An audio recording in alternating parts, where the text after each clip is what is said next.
Hey YouTube, it's your girl Dr. J, and I thought I would come on and do a video on Common Core. My husband and I have been talking about Common Core a lot, and he said, you need to just do a video on it. And what I want to do is talk about Common Core kind of in an area, in a way that I haven't seen a lot of people address it.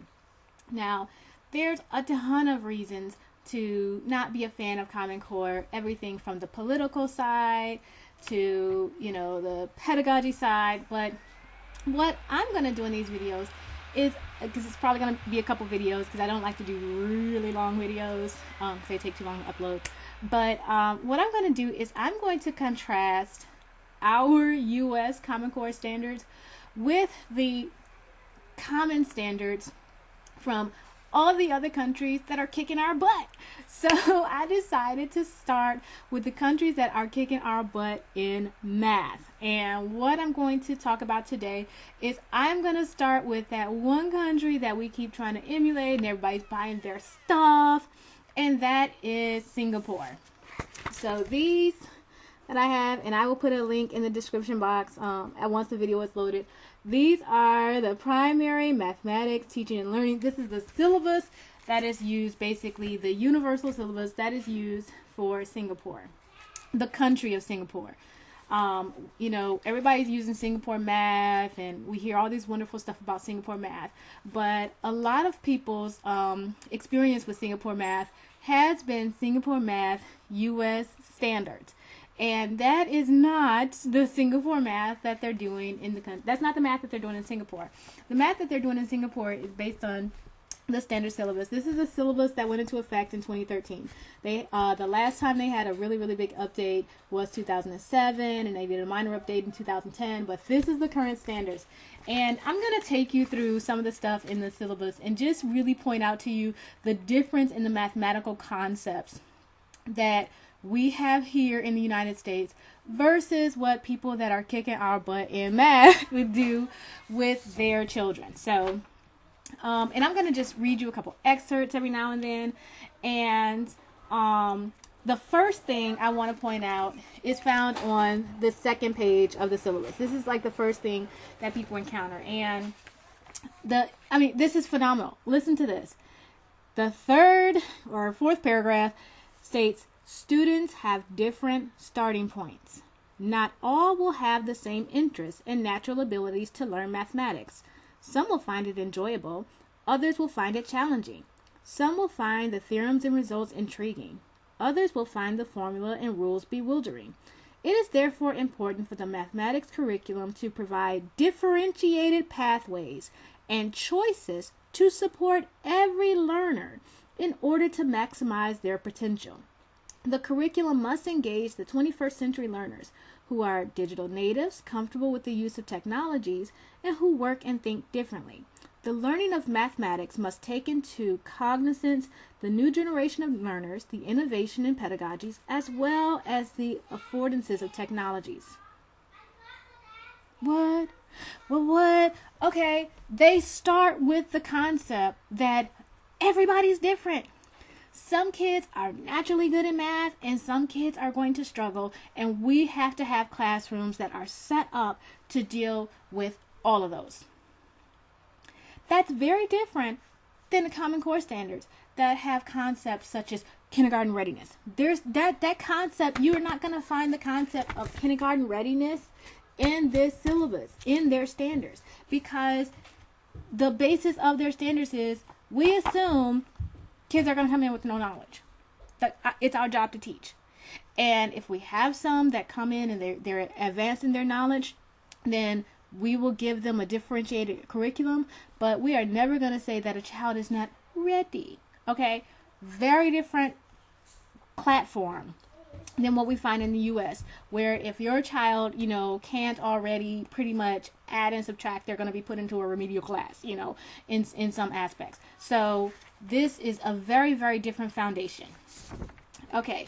Then you will find, when they tell you about the document, you don't get to the standards until the last few pages of a 38 or 36 page document, depending on which grade level you choose.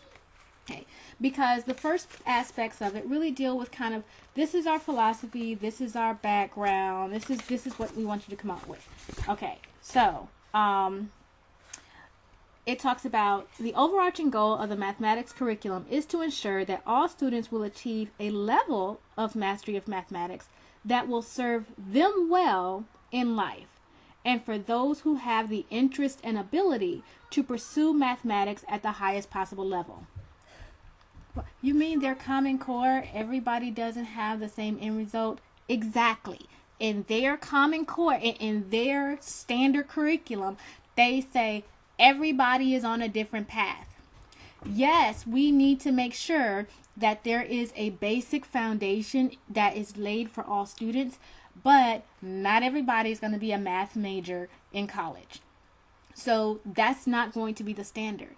And some people are going to be math majors in college, and we need to make sure that we meet their needs as well.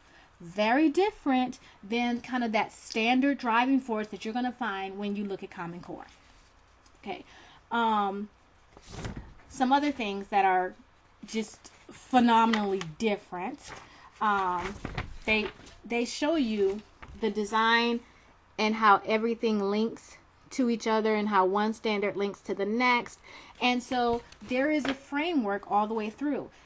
One of the things that was most disturbing about Common Core to me is that Common Core, U.S. Common Core, had these jumps. Like, for instance, first grade and second grade pretty much have very similar standards in math. So it's like, okay, why would you repeat? Why, in first grade it said, okay, they'll be able to do addition and subtraction and numbers, up to the 20s.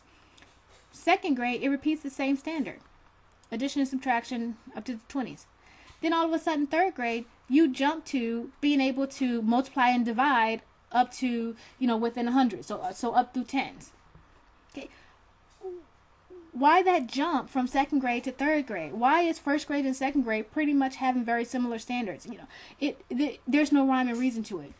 Whereas Singapore's is clearly laid out for you so that the teachers, the parents, the administrators, everybody knows what the trajectory is. So, so then we get to their mathematics framework. Okay, this is on page 13, and this I love. It is basically problem solving, and it says that when it comes to mathematics, okay, it says the mathematics framework has been a feature of our mathematics curriculum since 1990, and it is still relevant today. The central focus of the framework is mathematical problem solving. The framework sets the direction and provides guidance in the teaching, learning, and assessment of mathematics at all levels. But in the framework, you have attitudes, metacognition, skills, processes, and concepts. So, concepts is numerical, algebraic, geometric, statistical, probabilistic. Skills, calculation, algebraic manipulation, spatial visualization. Attitudes, beliefs, interests, appreciation, confidence. Metacognition, monitoring of one's own thinking and self-regulation of learning. And processes, reasoning, communication, connection. That's all of those. All 5 of those concepts are a part of their framework. Now, attitudes. This was phenomenal. Okay, it says attitudes refer to the effective aspects of mathematics learning, such as beliefs about mathematics and its usefulness, interest and enjoyment, and it goes on to list some others. And it says students' attitudes towards mathematics are shaped by their learning experience. Making the learning of mathematics fun, meaningful, and relevant goes a long way to inculcating positive attitudes towards the subject. Care and attention should be given to the design of the learning activities to build confidence in and develop appreciation for the subjects. Above all, students' beliefs can influence their attitude in learning, especially in student-centered learning, where students are encouraged to take on more responsibility for their own learning. Amazing. Okay, then there's always a section down there that says, what does this mean to teachers? And it talks about the 5 components of the mathematics framework are integral parts of mathematics learning and problem solving. The intent of this framework is to help teachers focus on these components in their teaching practices to provide a more engaging, student-centered, and technology-enabled learning environment, and to promote greater diversity and creativity in learning. Get that? Their focus is on diversity and creativity in the learning process. They're not trying to churn out robots that all know the same thing. They're not trying to create an environment where everybody solves every single math problem just the same way. That's not what they do in Singapore. Being able to have diverse routes to solving that problem is held in high esteem. Having a student-centered environment where the curriculum is going to revolve around the needs of the student, that's integral to their learning environment. And that's why they're kicking our butt in math. Okay. So we'll go on. They talk about the different, there's principles of teaching. And so in this one, there's 3 overarching principles of teaching. 1, teaching is for learning. Learning is for understanding. Understanding is for reasoning and applying, and ultimately problem solving. That's principle number 1. So the reason why we teach is so that students can learn. The reason why students need to learn is so that they can understand. The reason why they need to understand is so that they can apply this to solve problems. Hello. So as long as we get to problem solving, as long as we can get to the child being able to figure out the answer, that's what we're going for.